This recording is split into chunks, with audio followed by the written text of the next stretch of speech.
Hello everyone, my name is Prab Nair and I'm working as a chief instructor at infosec training.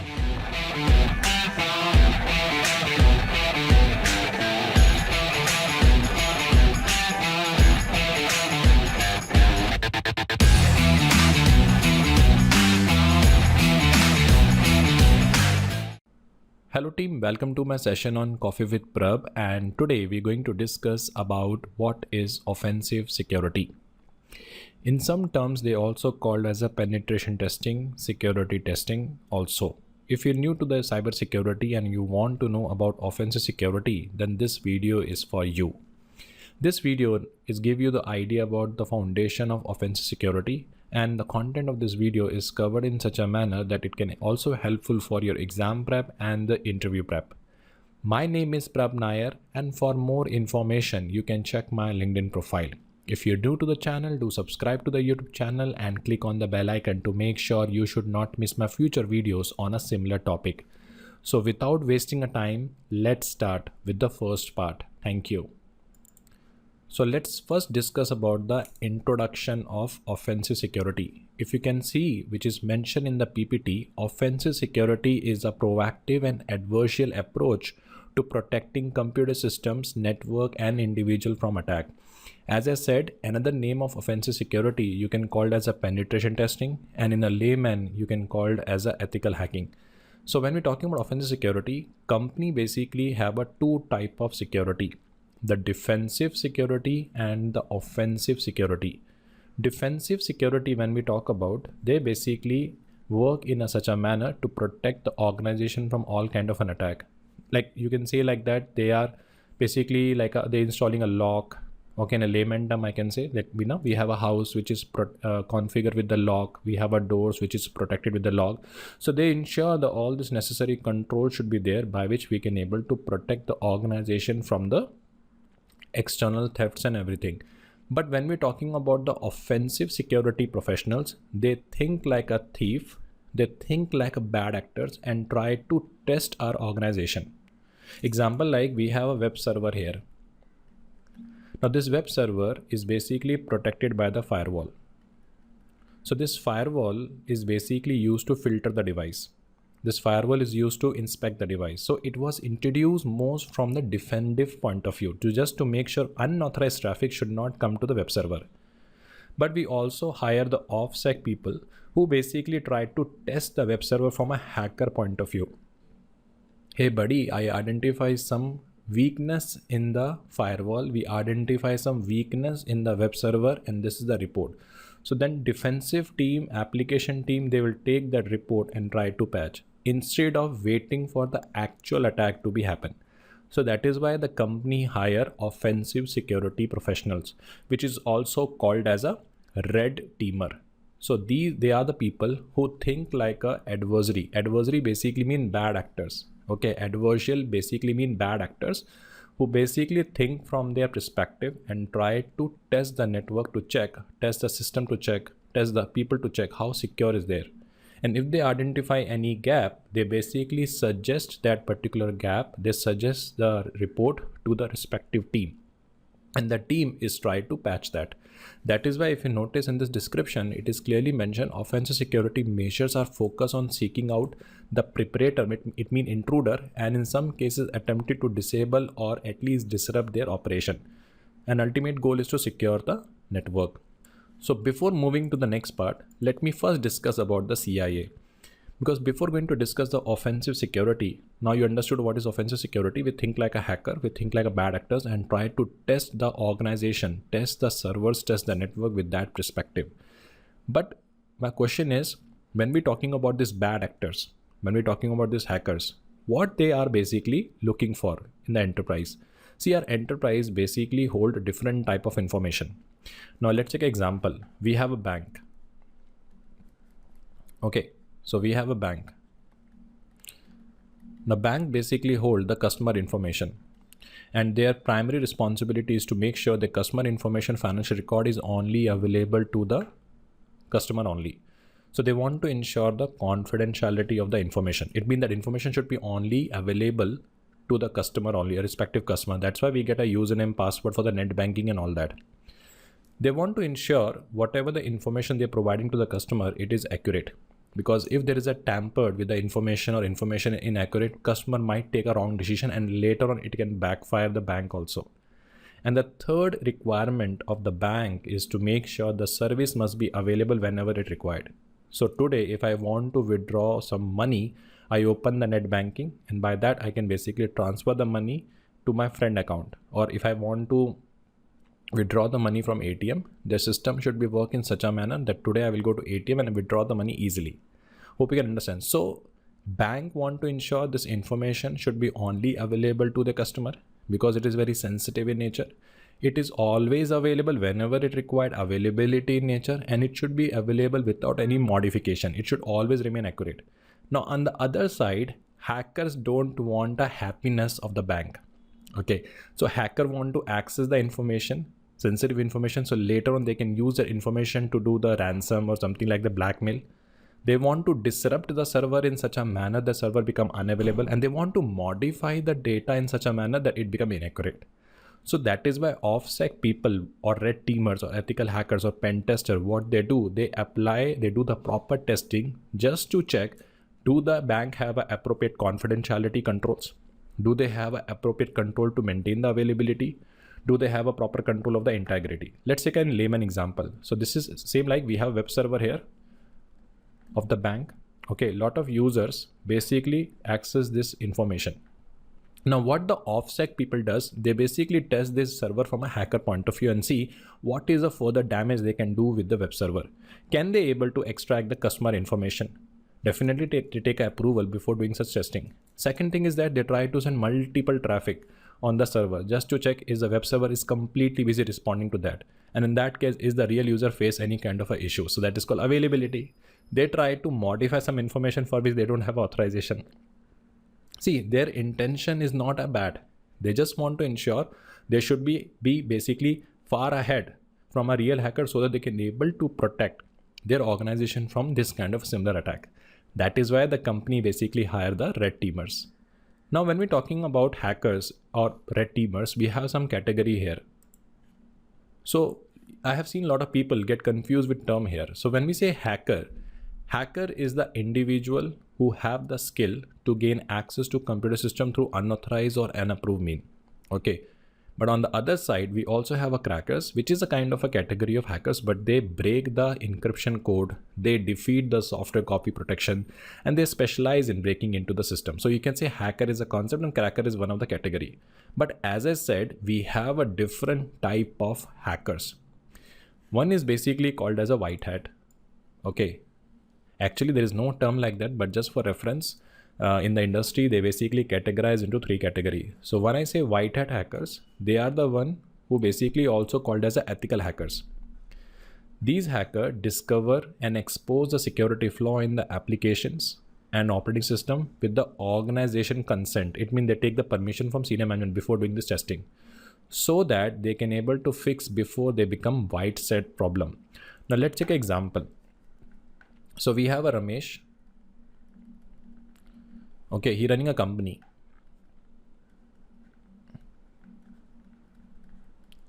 Okay, and we have a Mahesh. Okay, he is basically a penetration tester. So Ramesh basically hire Mahesh, want to see how secure is my company, how secure is my website, how secure is my database. So Mahesh has a hacking skills, he know hacking. He tried to test from a hacker point of view and see how secure it is. And if he identifies some gap and he say, hey Mahesh, hey Ramesh, these are some of the weakness we have.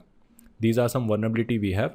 Try to fix that. So proactively, Ramesh given this assignment to Mahesh. Mahesh identifies some gaps before they make the website live. So because if the website is live and later on it get hacked, then it is basically backfire Ramesh business. So before they make the website live, before they make the network live, they told Mahesh to do the test. Just think from a thief point of view and see what is the damage can be done in this area. And let me know what is the damage so I can fix that. So this is a thought process of Mahesh, and here Mahesh is basically act like a white hat hacker. Then we have a second one which is called as a black hat. Black hat hacker who discover and expose security vulnerability without organization consent. And here his concern is basically financial gain or for some malicious purpose. Now he is a bad actor. Okay, he want to hack Ramesh company. He want to hack the Ramesh servers. Why? Because he will get a financial benefit from there. His concern here is his intention is to damage the reputation of Ramesh. So that is basically called as a black hat hacker. And third is basically called as a gray hat. Gray hat hacker is a combination of white hat hacker and black hat hacker which work according to situation. He is a hacker who exposes security flaw in the application and operating system without consent, but not ostensibly for malicious purpose. Sometimes what happens, company basically hire testers for the random test. So he work according to the situation. That is basically called as a gray hat hacker. So when we're talking about the hacker category, okay, before going to discuss further, we need to know the basics of that. So here the first thing we need to understand threat actor. What is threat actor? Threat actor is basically event or action that could potentially cause damage to an asset. Okay, example like ransomware. So ransomware is a threat for an organization. Okay, hacker is a threat for an organization. Internal employee who is not happy with the company is a threat for an organization. Your friend is, you have shared some information with your friend about your girlfriend, and now he become a threat for you because you have a concern that he might share your information with your wife or might share your information with the husband. So threat is an action that compromises the security. Okay, without vulnerability, threat is ineffective. So if there is a weakness, threat will going to exploit that. If there is no weak password, the threat will not going to exploit. So threat is an action, okay, which basically exploit the server. So here we are talking about any event or action that potentially cause damage to an asset, that is called threat. But threat actors are different type. Apart from having a black hat, white hat, gray hat, we also have other category. So first is basically called as a script kiddie. Now what is script kiddie? Now script kiddies are those hackers, kind of a black hat hacker or white hat hacker who use the develop tool. Example, someone has already developed the tool how to hack the email account. So he just run that setup.exe and by which they basically try to hack. They will not create their own script. They don't create their own program. Whatever the developed programs is available in the market, without any rule and logic, they try to use it and test that. They are not very good in concept. So that is called as a script kiddie. But we have a hacktivist. They are the hackers who hack for a specific reason. Example, I have my religious reason. I have my political reason. And because of which I want to hack Google. I want to promote one political message. I want to promote one social message. I want to promote the economic message. Example, like I'm a Rajnikant fan. So what I'm going to do, I will try to hack Google website and there I'm going to post the Rajnikant picture. Like Rajni is my hero. So here my cause is basically my fantasm. Okay, I'm going to hack. So now Ukraine and Russia wars are happening. So Ukraine hackers trying to hack the Russian servers. With this cause, they want to damage the reputation. And the Russian hackers want to hack the Ukraine servers because they have a specific cause behind the country. So hacktivist is the one who hack for a particular cause. The biggest concern for any organization is the insider. Insider is the one who working for the company internal employees. We used to say that employee has a more access to the resources, so they can have a further damage. How to prevent this insider threat is by doing a proper background check before hiring any candidate. Live example, people used to say that NSA, the information was breached by Edward Snowden. So Edward Snowden was an insider for them, which revealed the information about the NSA. And last is called as a competitor. Sometimes competitor also hire hacker to find the competitor's information. So that is another threat actors we have. Let's move to the next part. Okay, so when we're talking about threat, they perform an attack. We have a different type of attack technique. Example, some attackers try to attack so they can able to gain access to the information for which they don't have a permission. Okay, they try to hack so they can able to access the information and they try to modify in an unauthorized manner.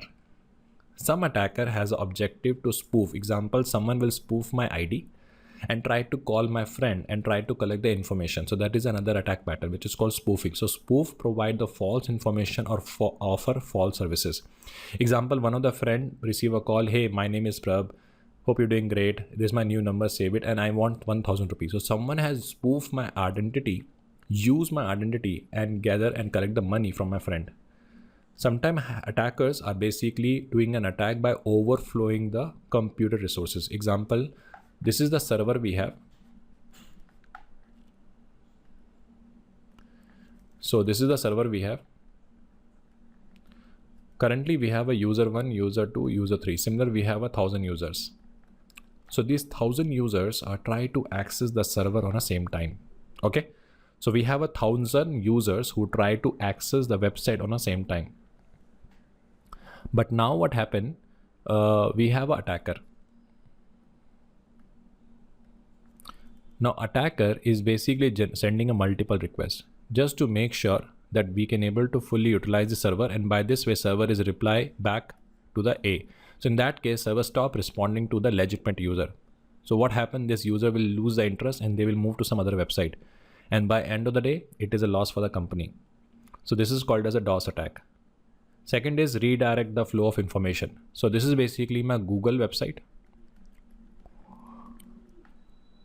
So if someone basically type google.com, the user basically type google.com, it should be redirect to google.com website. But now what happened? We change the URL of google.com to some other website like abc.com. And in abc.com, I basically, so let's take an example.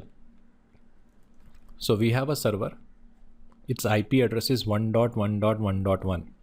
If user type google.com, it will redirect to 1.1.1.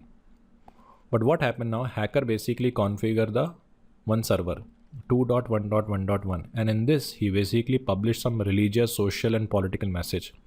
So now if someone type google.com, instead of redirecting 1.1, it will redirect to 2.1.1. So this is another attack techniques by which we redirecting user to some other websites.